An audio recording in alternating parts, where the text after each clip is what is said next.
నమస్తే, welcome to our channel. నేను miss సిరి. Mudragada గారైతే YCP పార్టీకి అంటే ఎంతో మేలు చేస్తారనుకొని జగన్మోహన్ రెడ్డి గారు ఆయనని పార్టీలోకి ఆహ్వానిస్తే, కానీ ఆయన వల్ల పార్టీకి చెడే జరుగుతుంది కానీ మేలు జరగట్లే అనే వార్తలు అయితే వస్తున్నాయి. సో ఈ అంశాన్ని మనకి వివరించడానికి మనతో పాటు ఉన్నారు ప్రముఖ రాజకీయ విశ్లేషకులు అంకమరావు గారు. నమస్కారం సార్.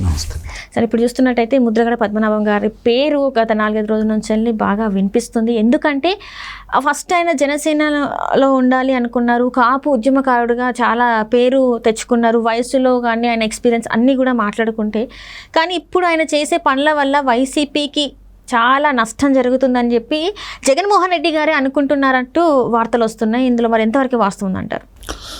జగన్మోహన్ రెడ్డి గారు ఊహించింది వేరు. జనసేన పార్టీ తెలుగుదేశం పార్టీ కలవకూడదని, జనసేన పార్టీలోనే ఉన్నట్టు ఈయన హరిరామ్ జోగి గారిని ఇద్దరిని రోజువారీ ఆయన చికాకు పరిచి తెలుగుదేశం పార్టీ జనసేన కలవకుండా చేయాలని విశ్వ ప్రయత్నం చేశారు. అది విఫలమయ్యారు. వాళ్ళిద్దరూ చాలా కలిసిపోయారు. ఈరోజు ఎన్నికలలో చూస్తూనే ఉన్నాం. అట్లాగే పవన్ కళ్యాణ్ గారు భారతీయ జనతా పార్టీని కూడా తీసుకొచ్చి కలిపేశారు.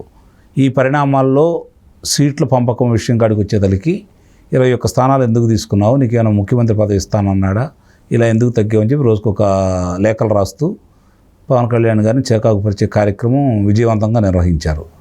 ఆయన ఏమీ పట్టించుకోకుండా వీళ్ళ గురించి క్షుణ్ణంగా తెలుసు కాబట్టి వీళ్ళు ఇలానే చేస్తూ ఉంటారు, వీళ్ళని నమ్ముకుంటే మనకి రేపు పొద్దున మళ్ళీ 2019లో వచ్చిన ఈ పునరావృతం అయిపోతూ ఉంటాయి.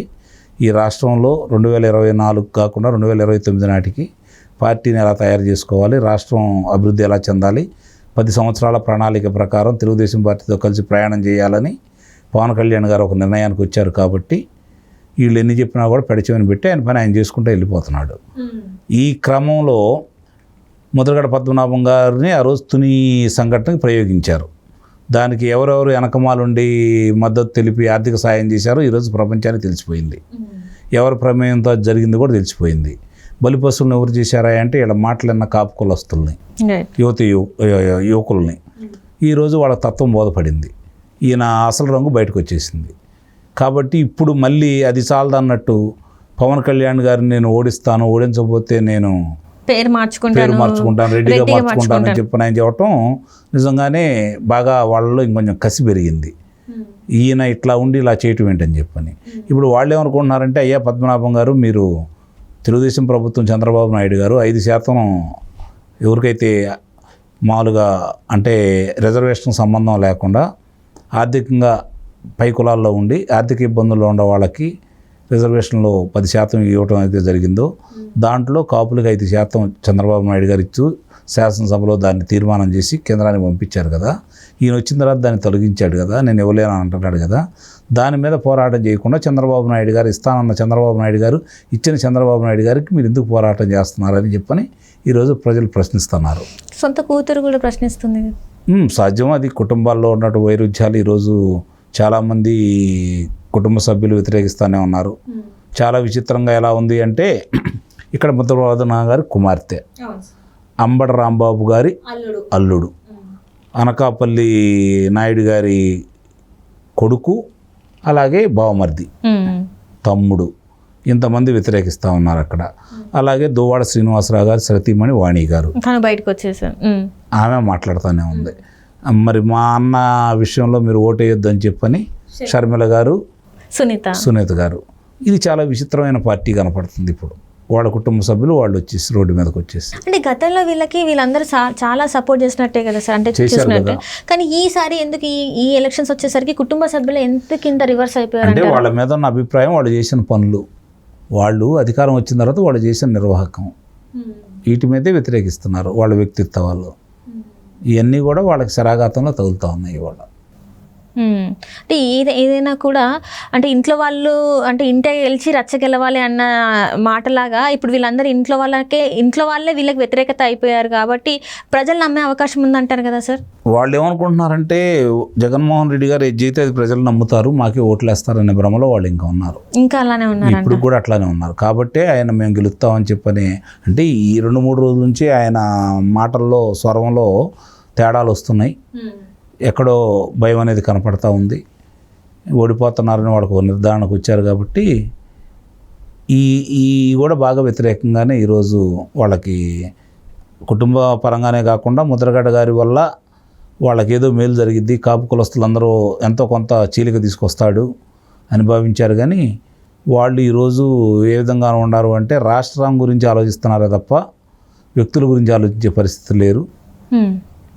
కూటమికి ఎందుకు ఓట్లు వేయాలంటే వాళ్ళు ఒక నిర్ణయానికి వచ్చి చెబుతున్నారు. ఏంటంటే అంటే ఇప్పుడు జరుగుతున్నటువంటి 5 సంవత్సరాల్లో జరిగిన విధ్వంసం, వినాశనాన్ని స్పష్టంగా చూసాము.